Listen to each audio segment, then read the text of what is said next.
Hello and welcome to the Selah podcast. I'm your host, Jacob, and I am joined this season with my co-host, Pastor Amy. And our guest here today is Pastor Nathan. If you haven't joined us before on the Selah podcast, this is now our third season. And our first, we really ventured into the spiritual disciplines. And then over the last summer Selah, we talked a lot about how on your Christian walk, the Lord is faithful to see breakthrough in your life. And so Selah is a Hebrew word, and it really just means to pause and consider. And so over the next few weeks, as we're having a fast here at our church, we're going to pause and consider what it looks like for the Lord to place a dream in your heart and then to be able to live that out. Pastor Amy, can you tell those who are listening what it looks like for our church to have a 21-day fast? Absolutely. I think fasting is a time of realignment with the Lord. It is a time where we create an altar. It is a time where we are allowed to lay something down that maybe last year we wasn't able to, we didn't make the time to, but it is just this beautiful time to get back in alignment with what God is saying to us, what He's saying over our family, and just to love on Him a little bit and sacrifice that. Yeah. So we're joined here today with Pastor Nathan. Pastor Nathan, could you tell our listeners a little bit about yourself and why it is we brought you in to interview today? Well, you couldn't find anybody better. That's where we start. Yes. And I understand that. I'm down the hall, so It's an easy call. That's right. Yeah. No, guys, it's a privilege, having been at the Refuge since we started. Selah has been something we've done every single year, and so there really is almost like seasons and holidays to a degree. You look forward to Thanksgiving, believe it or not, we do look forward to this fasting season, not just because of what the Lord produces and because of the weight you can lose, praise the Lord, but also it really about just to what Pastor Amy said, resetting and saying, okay, what are my priorities for this year? And you guys are talking about dreams and different ideas, and God's given me the opportunity to realize some of those in my own regard, and you said you had some questions about that, so I thought I would sit here and just let you fire away. That's good. Perfect. Yeah, as we were considering living out dreams, you came to mind because of some recent opportunities that you had, so it seemed prevalent. But I know for all of my friends who are believers, and even those who are not believers, from a young age, you have dreams. Right. And they kind of linger. I have 3 small children under 5, and even Taylor, my oldest, already is talking about wanting to drive monster trucks for a living. He says he's getting one when he's 16. Good career Haven't path. had the heart to break it to him that you can't just buy those. But Don't tell him that. At some point or another, maybe being a monster truck could be an actual dream that the Lord placed on his heart. Who am I to say? Exactly. That is a profession. That's right. But I think those dreams from a young age, we have an easy time saying them out loud, and then at some point we often kind of put them to the side because we found out we weren't good enough or it just wasn't practical, whatever it was. So tell us a little bit about the dream that was placed in your heart when you were young. Yeah, so there's so many, and you said it can change and do, but I grew up in a musical family, and both my parents musicians, both my parents singers, and music was always part of life. And I was we were one of those families that grew up like watching musicals. I've seen every musical there is, I love it, to some chagrin for some people, but I absolutely love it. But it was very normal, and singing was part of everyday life in our house. Most days, not every day, most days after dinner, my mom and dad would get the guitar out and sing and play. And so I always loved music. Started playing piano when I was 5, and my dad taught me guitar when I was 11. And I just knew it would always be part of my life. Yeah. You get a little older, and then it's like, man, I'd like to get good at this, and guitar became more of a primary expression for me. I took piano lessons for years, but guitar was way more fun. And so then I really wanted to become proficient at it. Well, then the next step is we gotta have a band, Right. And so get the buddies together. You've done some of this, Jacob. We've talked about that, and Pastor Amy, a singer as well. So you've got some stories here, but got some friends together and would start forming little bands. And then the next thing is you got to have songs to play. So you write some songs. And so all that came along. And I don't know at what point it became, I would really like to do this, but it just felt very present. Yeah. And, specifically in my context, because my dad was a pastor, and music and ministry really merged very cleanly in my house. Right. I always kind of associated the two, even though we didn't always sing Christian music. We were big folkies. My dad, grew up listening to James Taylor. My parents would sing Everly Brothers. I showed you guys a video clip of my mom and dad singing Dream, Dream, Dream. And that was all very normal. But playing songs, worshiping God, playing music, not just worship music, but also kind of inspirational, reflective type of music that would cause you to really consider your relationship with God, things like that. I always loved that. Yeah. And so then as I'm in my teen years, that became something I wanted to do more of. And then when I fell in love with kind of the vineyard worship movement, those songs of the mid-90s, I really was like, I would love to lead people in worship. And that became a big expression of it in that season as well. Yeah, I think it's interesting that a lot of the dreams that get planted do play a big role in like what your family dynamic was, because mine didn't really listen to music. Right. I didn't play music till I was 18 out of the house. It was never even considered. Yeah. And I was more interested in like my parents built homes, and so I wanted to be an architect. I would be drawing house plans at like That's interesting. 13, which is a weird thing to do. And you're so handy, dude, so that probably plays a role. So I like how I kind of got into design was more about the thought of being an architect, which was just because that's what my parents were involved around. But which is very George Costanza of you, and I'm very grateful for that. What was your like first dreams of a career? Oh, it was music. So like my dad could play the piano. My mom would sing. They had a group. They would open up for like Southern gospel groups. We had a bus. And so growing up, we toured.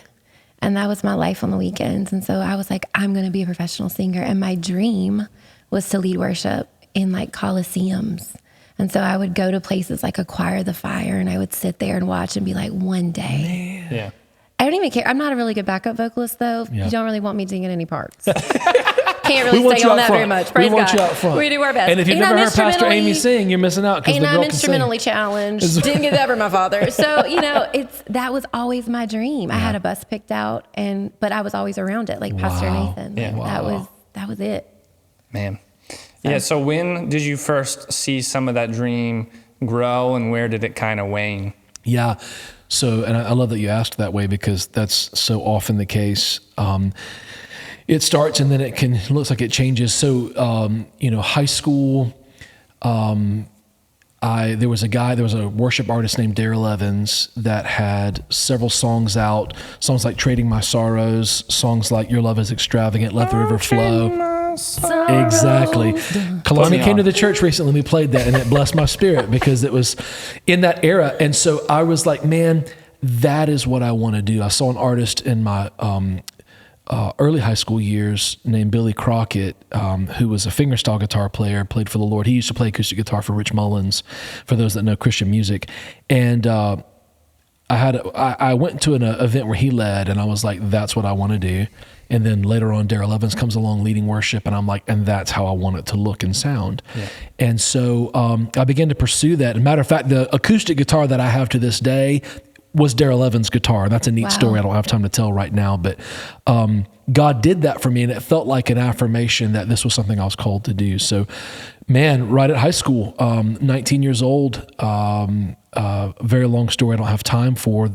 God made it clear to me that I was supposed to help a friend of mine start a church. And he confirmed that, and it was just unbelievable. And so at 19, I became the worship pastor of a brand new church plant, and it was very interesting to be 19 years old, have people calling you pastor, and not feeling qualified. I'm 44 and don't feel qualified, know. But in that, those worlds really melded together, ministry and music. And so leading worship, started writing songs for our church, which became, our first album that we did as a church. And that's where it was like, man, Lord, this is a gift. But I really felt it in the context of the local church, even though, when I was 18 at University of Mobile, was, assigned a roommate, a guy I didn't know, I'd heard of, but Mike Weaver, who eventually starts a band called Big Daddy Weave, and kind of plays into this story a good bit, where we played together, we did stuff together all the time. Whereas that was more events and going and kind of touring, almost like what you're talking about, Pastor Amy. I really felt, maybe it was because my dad was a pastor, I felt so called to the local church, like being present in community. Yeah. And so it really blossomed there in Orange Beach, Alabama, where we were, and recorded our first album there. And then when the Lord had us kind of transition in that season, stepping away from that role, I did my first solo album. And it's all still floating out there in the ether on Apple Music and Spotify and whatever else. A little plug, Nathan Wesley Smith. You use your middle name when your last name is Smith because, wow, there's a lot of us. There's a lot of us out there. I'm not saying the quality's worth going after, but hey, I was 20 years old on some of that stuff. Go support your pastor. Go support your pastor. But with that, it was really just an awesome opportunity to pursue the dream. Just write the songs, play the music. And eventually made my way to North Carolina to help start the Refuge and kept doing it. I think it's, as you were talking, I was considering this thought that like when you have a dream, you naturally at some point start praying about it. Like whether you intentionally decided to, at some point you did. Oh yeah. So, every night when you go to bed and you have your nighttime prayer, it's like, I used to pray like, no dreams or nightmares, or like, for the little things or Lord, give me that PlayStation I want. Yeah. But we can kind of as leaders, kind of encourage people always be about admonishing the Lord and thanking Him and all that, right? And that's to try to get us away from just being like, Lord, give me that RC car when you're little. But on the flip side, I think when He places a dream in your heart, there is somewhat of a duty in our minds to be in prayer with the Lord about that dream. Yeah. And it's not just, Lord, make me a famous musician, make me a famous musician. Right. But it's show me the opportunities, guide the steps, walk me along the path, give me wisdom to what action steps am I supposed to take about that. I think even in regards to having pastored, you guys are pastors at the moment, that isn't a common dream, I think. Sure. No, it's but not. At some point you start praying about it, Lord, is this you? Is this really? Are you exactly, What did that look like for both of you as you've kind of started to feel that call or opportunity?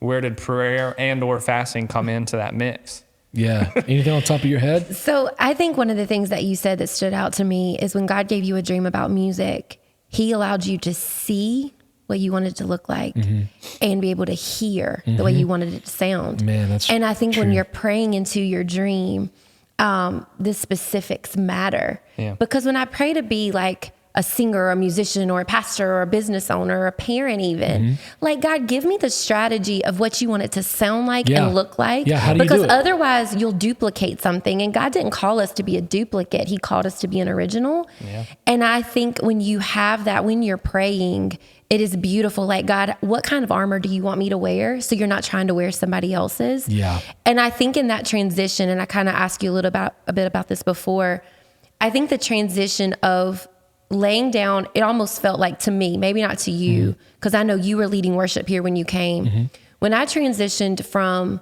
being on a worship team to a pastor, I had to sacrifice my dream.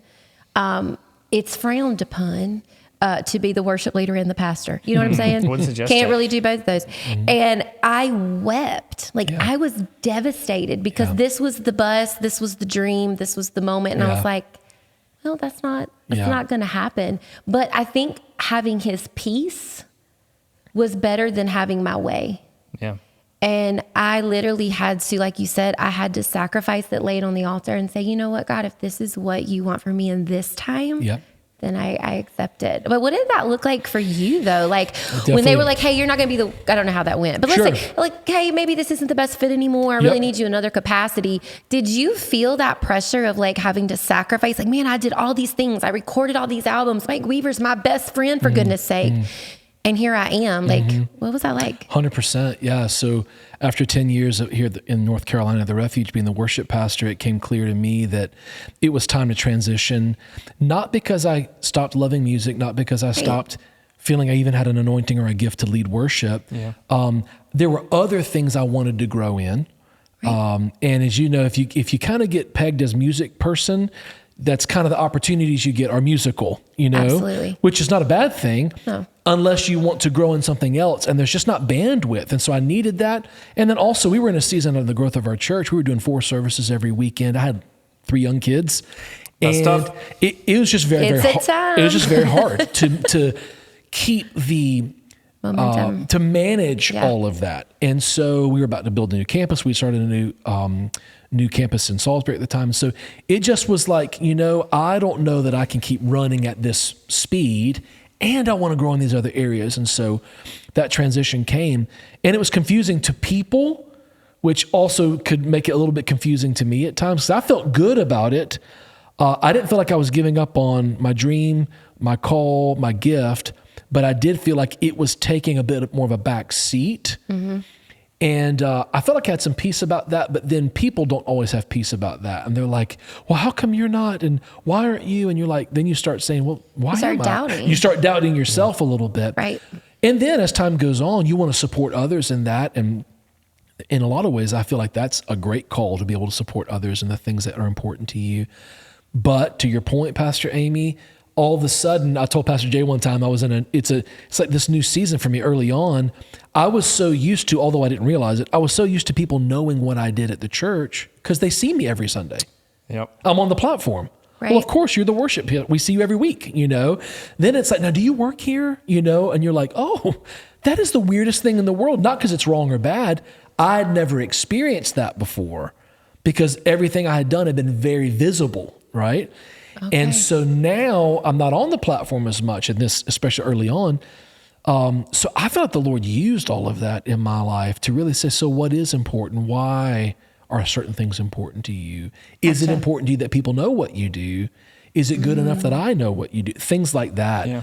But you definitely feel, to more specifically answer your question, there came a point where it felt like, well, maybe that season is done. Yeah. Maybe, and asking the Lord about that, I've probably overcomplicate things. That's one of my spiritual gifts. But I think for me personally, like, am I stewarding it now? That became a real, almost a haunting question. Right. Like, am I stewarding these gifts that God's given me, or have I buried them? Yes. And I'm like, I don't want to bury them. That's not what I'm trying to do. But I was also getting more opportunities to teach and speak and be more engaged, in community. And I wanted that. So it felt complicated for a time, and I didn't necessarily feel good about it and felt like maybe I was failing or I was being disobedient, or it got confusing for a little bit. Yeah, for sure. So to recap for our listeners and even for myself. Look at you. From early on, music was in your life. Always. You had dreams of what that could look like. You stumbled right into it right out of high school into pastoring, leading music, writing music, all of that. And then whereas worship pastor, but at a point in that journey, you shifted more towards pastoral leadership. And then it felt like a lot of the music journey was at its end or on pause.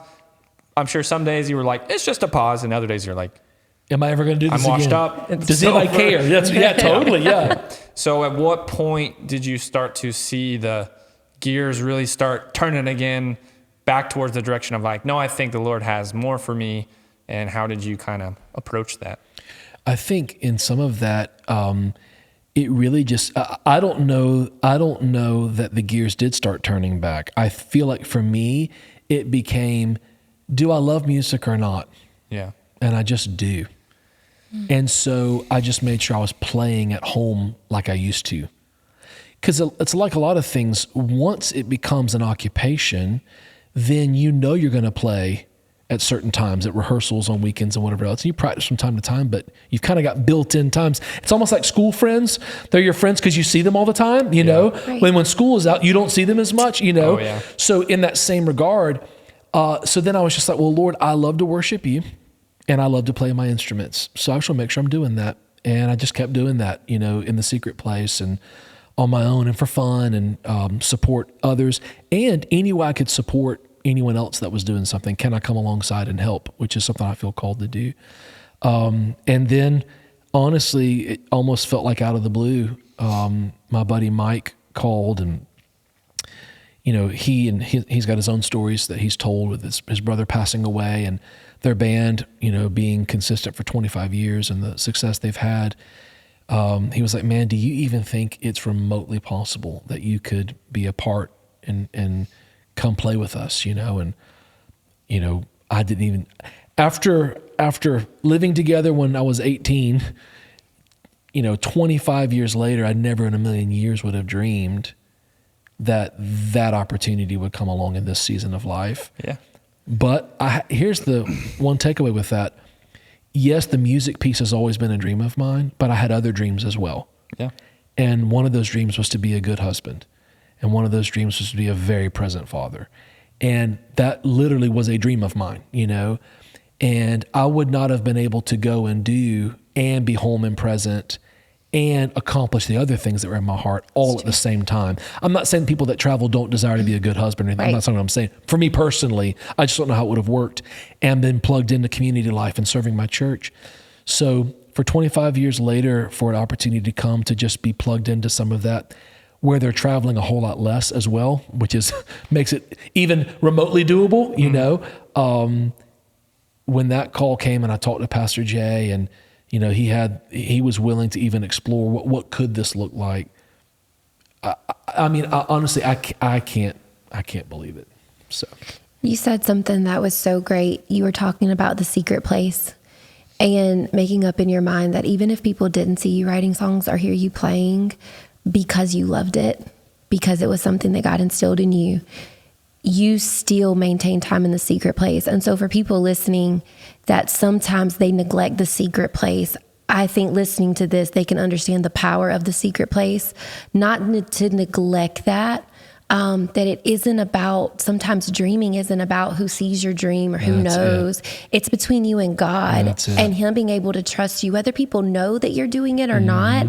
And then now seeing the fruit of that, it was all preparation for this call that you had no idea was going to come. Like, what would have happened if you didn't have a secret place with your guitar? Yeah. The call was still going to come, but God knew it even when you didn't. And because of the preparation in the secret place, it was coming. And so for the listener that's like, hey, you're planning the baby, you're planning the marriage, you're putting down money for the house because that's your dream. Yeah. You don't know when the call is coming for that. So to be encouraged to stay diligent in the secret place because it matters. And I love this. Pastor, and you said something before we started recording about time. What did you say? Time is not the enemy. Oh. It's not the enemy. And I think a lot of times when it comes to dreams, and this story is a product of that, like time is not a thief. And it doesn't matter if you're 50 years old when you buy your first house. It doesn't matter if you have a baby at 45. The promise is still secure. Man. And I think that is the thing that's why people stop dreaming, because they feel like they've ran out of time. But time is an opportunity for us to apply, to learn, to cultivate, to grow, to even die to ourselves in some areas. So when the call comes, we are more prepared than we ever thought we would be. And you are a product of that. Man. And it's awesome. I had a sermon on David a few years back and just about his preparation season. It was about receiving the mantle, and like the time between anointing and being king was like 2 decades, But we love to read the story and the Bible story. Speed it up. He hits Goliath and that guy is king, even. And everything's great. I just read Lord of the Rings for the first time, the first one, and between Frodo getting the ring and Gandalf coming back is 17 years. The movie makes it seem like it's a couple weeks. It's 17 years. Yeah, so preach that good word. Yeah, that's right. So I think it's just important to remember, like, preparation seasons to reach a dream, do take time. Yeah. And it doesn't happen overnight. I think we like to glorify the overnight thing. Yeah. But 17 years is maybe what it takes to raise that kid to be able to take the next step of the dream. There's so much truth in that. And, the delay doesn't necessarily mean that it's over, you know? And so, getting a chance to be on tour with Big Daddy Weave and do some stuff with them and do ministry in that and do music, it feels like, and to do it with friends I've had all of my adult life. While not having to lose community and connection and everything God's given us here at the Refuge. I don't even know how to feel. I just am so grateful, So keeping in mind that our fast is starting this Monday, and we're inviting people to the Refuge and those outside the Refuge to take part in this 21 days, we're really trying to encourage them to consider during that time. Don't just go hungry, but as you're praying and you're fasting, consider what dreams the Lord's placed in your heart and where in that journey you are. Is it on pause? Are you coming right up to it? Has it finished? Are you ready to be thankful about it? What would you kind of encourage someone who's about to start fasting? What headspace should they be in? What steps should they be taking? Man, just some things that are helpful to me. I do best when I write things down. right? So what I mean by that is whatever you feel like the Lord's asked you to do, whether it's liquids only or whether it's sun up to sundown or you're going to fast one meal a day or whatever you feel God, write it down just for the accountability's sake, but then make some notes, like literally, even if you're not a journaler, if you're not someone who writes a lot, that's okay. What has God put in your heart? Write it down. What are you praying about? Write it down. There's something about pen and paper that just almost makes you clarify, because you got to have something to write. You know, it's, well, I'm thinking this. Okay, great. Write it down. And because the other part of that is then you can go back and look specifically. Has this happened? When did I start praying about that? Oh, that was on the first day of Selah because I wrote this. It's day 14 and this breakthrough just happened. Maybe the whole thing hasn't taken place. But now I like to tell people it's almost like reading a book with a pen in your hand. When you do that, you've trained yourself. I'm looking for something. Yeah. If you'll read with a pen in your hand, you've already decided there's something in here worth underlining. So now I'm on a hunt.